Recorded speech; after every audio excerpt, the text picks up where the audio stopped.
चलिए बिना किसी देरी के शुरू करते हैं। आज का ये विश्लेषण या कीजिए डीप डाइव कोई आम चर्चा नहीं है। हम इन इनसाइट्स को आपकी एक शानदार मॉर्निंग जर्नलिंग प्रैक्टिस बनने के लिए यूज करने वाले हैं। जरा सोचिए, एक बिल्कुल कोरा पन्ना आपके सामने है जो बस इंतजार कर रहा है कि आपके भीतर का सबसे बड़ा सपना कब जागे। एक्साइटिंग है ना? तो आज की सुबह के सफर में हम एग्जैक्टली क्या करने वाले हैं? बहुत सिंपल 5 कदम हैं। पहला, अपना इरादा या इंटेंशन तय करना। दूसरा, अपने उस बड़े सपने को खोजना। तीसरा, खुद पर और अपने टेरिटरी पर महारत हासिल करना। चौथा, अपने अनोखे टैलेंट से दूसरों की सेवा करना। और आखिरी, आगे आने वाले संघर्ष और सही राह पर भरोसा रखना। ये सब मिलकर आपके पर्सनल ग्रोथ का बेहतरीन रूटीन सेट कर देंगे। ऑलराइट, तो बढ़ते हैं पहले कदम की तरफ, अपना मॉर्निंग इंटेंशन सेट करना और कॉज एंड इफेक्ट यानी कारण और प्रभाव के नियम की जड़ को समझना। अब इस बात को डिटेल में समझने के लिए थोड़ा पीछे चलते हैं। साल था 1989। इस साल एक बहुत ही प्रोफाउंड शिफ्ट आया, एक ऐसा बदलाव जिसने सब कुछ बदल दिया।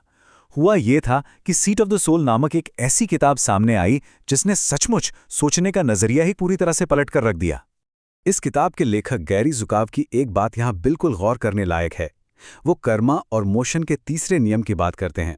उनका कहना है कि आपका इरादा, आपका इंटेंशन हमेशा नियम के साथ चलता है। सीधे शब्दों में कहें तो किसी भी काम को करने से पहले उसके पीछे आपका जो सच्चा इरादा होता है ना, वही आखिर में तय करता है कि नतीजा क्या होने वाला है। Literally, intention is everything. चलिए इसको एक बहुत ही प्रैक्टिकल एग्जाम्पल से समझते हैं। यहां 2 बिल्कुल एक जैसी सिचुएशंस हैं, पर उनका इम्पैक्ट जमीन आसमान का है। एक तरफ कोई चर्च के रास्ते पर इसलिए चल रहा है ताकि दूसरे लोग उसे देखें, उसकी अटेंशन पाएं। और दूसरी तरफ कोई वहां इसलिए गया है क्योंकि वो जेन्युइनली दिल से अपना थोड़ा सा योगदान देना चाहता है। काम बिल्कुल एक ही है, पर सिर्फ उस एक इरादे की वजह से एंड रिजल्ट पूरी तरह बदल जाता है। Make sense? और जानते हैं इस छोटी सी रियलाइजेशन का कितना बड़ा असर हुआ? इससे तुरंत एक डे टाइम टॉक शो पर लागू कर दिया गया। एकदम स्ट्रिक्ट नियम बन गए। के साथ इंटरव्यूज तुरंत एलिमिनेट कर दिए गए। ऐसी लड़ाइयों और बहस से दूरी बनाई गई जो लोगों का चरित्र गिराती हैं। और यह तय किया गया कि अब से सिर्फ और सिर्फ उद्देश्यपूर्ण यानी प्योरली इंटेंशनल टेलीविजन ही बनाया जाएगा। ये सच में एक रियल गेम चेंजर था। ये हमें ले आता है दूसरे कदम पर, बड़ा सपना खोजना और इस पूरे यूनिवर्स के विजन को अपनाना। अब यहां आपकी जर्नलिंग का सबसे क्रूशियल पॉइंट आता है। हम अक्सर अकेले ही अपना सपना तय करने की जद्दोजहद में लगे रहते हैं, राइट? पर उससे कहीं ज्यादा शक्तिशाली क्या है? उस डिवाइन इंटेलिजेंस, उस सुप्रीम पावर से डायरेक्ट दिशा निर्देश मांगना। बस अपने जर्नल में एक सीधा सा प्रश्न लिखिए, आपका मेरे लिए क्या सपना है? और सच मानिए, जब आप उस यूनिवर्स के पहले से तय किए गए सपने को, उसके विजन को अपना लेते हैं ना, तो वहां से एक ऐसी कृपा, एक ऐसी पावर आती है जिसे कोई छू भी नहीं सकता। You become practically untouchable. अब आते हैं तीसरे और बहुत ही जरूरी कदम पर, खुद के टेरिटरी पर महारत हासिल करना और कंपैरिजन ट्रैप यानी तुलना करने के जाल से बचना। हम अक्सर क्या करते हैं? जो दूसरों के पास है उसकी चाहत में अपना वक्त बर्बाद करते हैं। पर इस टेरिटरी में घुसने से ना कोई क्रेडिट मिलने वाला है, ना कोई रिस्पेक्ट। वहीं दूसरी तरफ सोचिए, अपने खुद के जीवन का कैप्टन बनना, अपने भाग्य की डोर अपने हाथ में रखना। ये एक रियलाइजेशन आपके लिए ऐसी ग्लोरियस और असीम संभावनाओं के दरवाजे खोल देता है जिसका हमने अंदाजा भी नहीं लगाया होता। विज़ार्ड ऑफ ऑज का वो सीन याद है जिसमें wicked witch of the West को एक बहुत कड़वा सच याद दिलाया जाता है। उसे कहा जाता है कि उसकी शक्ति सिर्फ और सिर्फ उसके अपने राइटफुल क्षेत्र में है। किसी और की जमीन पर आपका कोई जोर नहीं चलता। You only have power in your own territory. इसलिए सुबह अपनी जर्नलिंग करते वक्त एक छोटा सा पॉज लीजिए। खुद से पूछिए, हम किस झूठे विचार का विरोध कर रहे हैं? हम किस चीज के खिलाफ पुश कर रहे हैं सिर्फ इसलिए क्योंकि हमें लगता है कि हमें कैसा होना चाहिए? ये वक्त है उस रेजिस्टेंस को छोड़ने का और ये पहचानने का कि क्रिएटर ने हम सबको कितना यूनिक, कितना स्पेशल बनाया है। और यहीं से शुरू होता है हमारा चौथा कदम, अपने उन्हीं यूनिक टैलेंट्स के साथ दूसरों की सेवा करना। ये आज की डेली जर्नलिंग का सबसे एक्शनेबल पार्ट है। उस टेलीविजन प्लेटफॉर्म को चलाने के लिए एक बहुत ही सख्त प्री शो क्राइटेरिया बनाया गया था।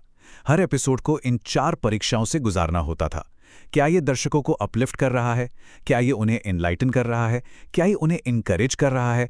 और क्या ये एंटरटेन कर रहा है? सोचिए, अगर हम इसी क्राइटेरिया को अपने रोजाना के आपसी संवाद और इंटरैक्शंस के लिए एक ब्लूप्रिंट बना लें तो कैसा रहेगा? और यही आपकी मॉर्निंग जर्नलिंग का सबसे आखिरी और पावरफुल प्रॉम्प्ट है। आज ही अपना जर्नल उठाइए, अपने पर्सनल गिफ्ट्स के बारे में सोचिए, फिर उसमें ऐसे 3 तरीके लिखिए जिनसे आप इन अनोखे टैलेंट्स के जरिए आज दूसरों की सेवा कर सकते हैं। I repeat, list 3 ways you can serve others with your unique talents today।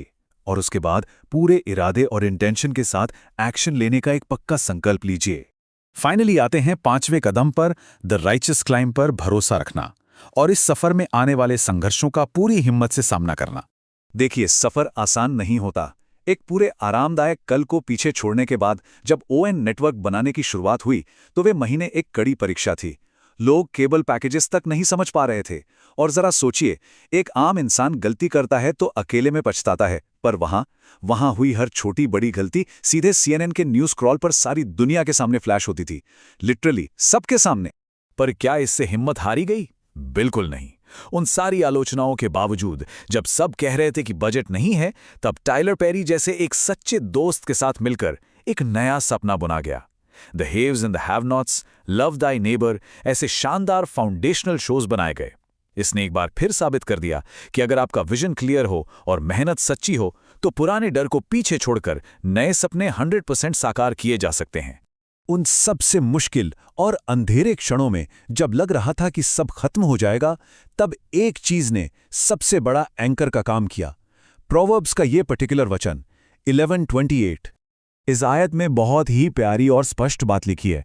जो लोग अपने धन पर भरोसा करते हैं वो गिर जाएंगे, परंतु धर्मी लोग हरे पत्ते की तरह उगेंगे और फूलेंगे। वाओ! दिन की चाहे कितनी भी बड़ी मुश्किल क्यों ना हो, आपके दिमाग को मजबूत बनाने और एक सुकून देने के लिए ये एक सिंगल विचार ही काफी है ना?